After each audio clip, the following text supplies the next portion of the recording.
I'll start with a hard question for all the students who are here. Have to be honest with me and answer. Very simple question. Why are you guys here? 24 years ago, I was in your shoes, and I'll explain the reason. So, raise your hands if your parents wanted you to be here. That was me 24 years ago. I can raise my hand. So, what about people who love technology? So, I know that everybody says, okay, I see some. What about people who think that a nice career in IT will have financial benefits, etc., etc.? Raise hands, don't worry. Good. Everything else, also raise hands, good. So, whatever said and done, all of us have different reasons for being here. It's interesting. However, most of you guys will have a similar journey and a similar destination. So, what would be that destination? Mr. Chairman, Mr. And MD, and the CEO of IIT, Madam Naomi, and distinguished guests, and of course students. Bear with me for a couple of minutes and I'll explain why, even though your reasons for being here are different, how your journey will be the same and the destination will be the same. So, if I look back, exactly where you are sitting right now, very soon you will be starting your first year lectures, right? So, we were in the same shoes like you, started the lectures, very enthusiastic, on time, paid attention, tried to learn as much as possible. And the first thing we did was we wanted to prove ourselves. So, we went and looked at the past papers. First thing we realized was that there is a gap between the lectures and what is there in the papers. So, this was new to us because all our life in our education, right, we have been taught, okay, there is a lesson, you learn it, and then you write it. That was the first one. The second one was the fact that you have to do your own research. Then we found out the very simple self-actualization was, don't stop with the lectures. Your journey is starting with the lecture and your research complements it. And also, as we moved along, you as a group, something you will also encounter is that whatever the assignments you get, be open to look at the problem from different angles. If you have 150 students, Madam, here, out of the 150 students, if I give one problem to the 150, I'm sure that it won't be one solution that comes out. So the thing is, we always have to be open to what else is possible. Am I the first person who's having this problem? Is it the only way to solve the problem? Just because it's the first solution that comes to your mind, it doesn't mean it's the best solution. So, these are three things that kind of made sense to us when we started off. So, if you do this, right, and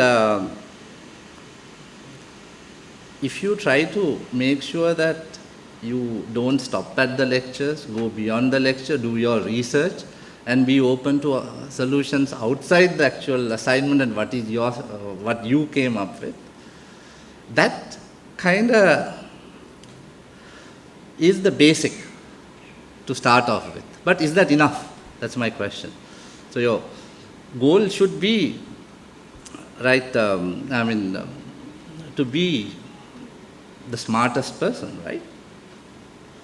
So ideally, if you want to be smart, you have to do your homework, learn how to do your research, and then be open to other options as well. So at the end of the day, you have to be the smartest person in the room. Otherwise, it doesn't make sense in the end, right? So anyway, so moving on, I'll share a small experience I had. We were doing a project for one of the largest banks in the US, one of the accounts that was just mentioned, and we were trying to sell a solution to a customer. Of course, all the customer stakeholders need to sign off on the solution.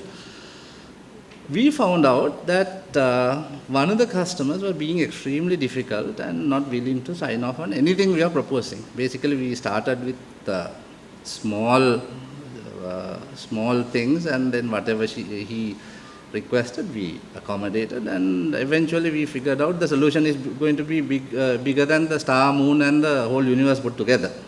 So we started, it's like we have a very famous saying, you try to deliver, you try to do the proposal for an elephant, but the client wants the whole zoo. So that's kind of where it was going. So we did a little bit of retrospective. I tried to talk to the client and somehow get a chance to have lunch with the client, with this customer. And when we were discussing, one thing that came out was that this customer is extremely introvert and has a huge inferiority complex, and he's looked down by his peers in the organization. The only reason why he's very successful was because of his business knowledge. So in order for us to get to that guy, there were three things that I had to achieve. One was, had to elaborate.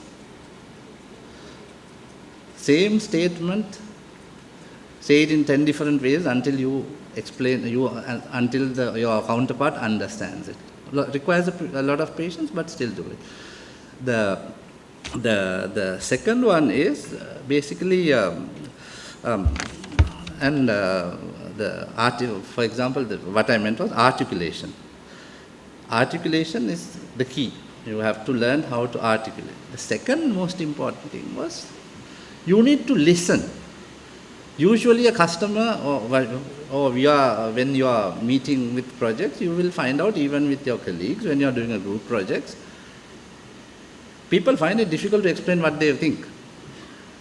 So you have to listen, learn to listen. This is something that I am still practicing. I am not 100% good at that.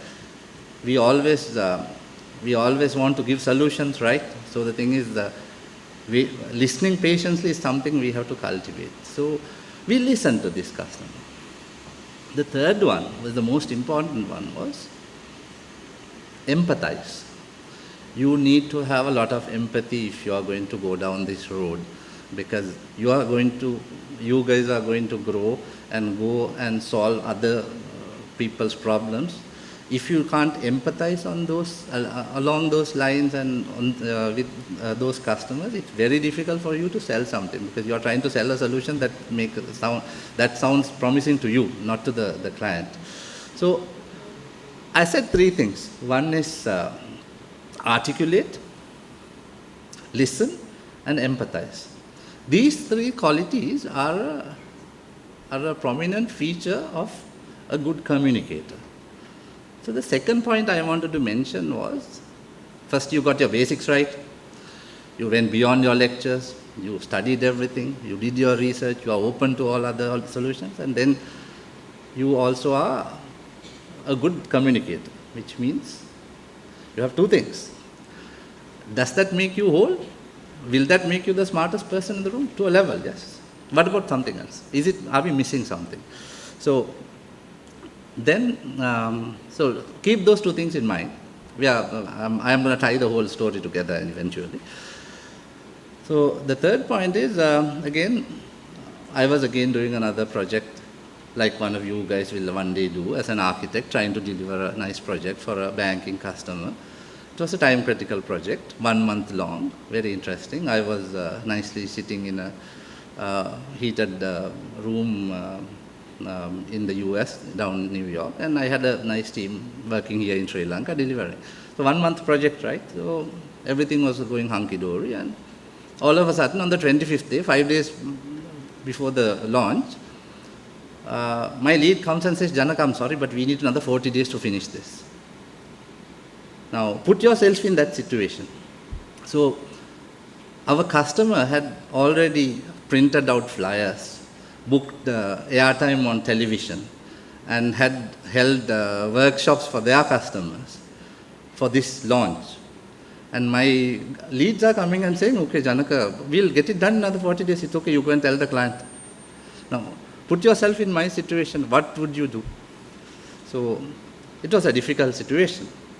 But this is stemming from the whole problem is stemming from one small flaw in us all. That's the inability to manage time. We as professionals, first of all, we need to learn how to manage time. This is something that's going to be very crucial to you in your journey going forward. Segregate your time properly, and then work on the subjects accordingly, and then you will be fine. The problems start appearing when you start to procrastinate. As long as you don't do that, you will be fine. So, first is manage your time. The second one is respect other people's time. If you don't have any respect for other people's timing and their commitments, it's very difficult for you to work as a team. I'll give a very simple example. I think when we were doing the degree, we didn't have all the LMS stuff and all. We had to physically go and bind the assignments and hand it over to the second floor, if I'm not mistaken, madam. So there was a place that used to do binding up the road. So when it's noon, the deadline is at noon, our guys think that, okay, if I hand it over to be printed at noon, it's still fine. It's not. It has to be handed over. So the same problem will apply to today's world. So the thing is, if you try to submit it at 11:59 and there's something wrong with SLT, then it's not IIT's problem, it's your problem. As long as it's not submitted, it's not submitted. Submitted. So the idea is you have to be extremely mindful about how you manage time.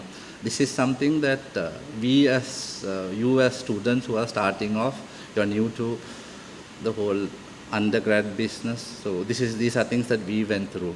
Always be respectful of other people's, how they manage time, and then manage your time accordingly as well. So smart people do that, right? They know how to manage time well. So with that said, ideally, if you can do those three things, right, then you can be the smartest person in the room. So that's ideally your destination. So it doesn't matter whether you are going to be a cybersecurity expert, software engineer, architect, business analyst. At the end of the day, you need to be the smartest person in the room. That's the end goal, right? You get there, and then what? Then there comes a different question.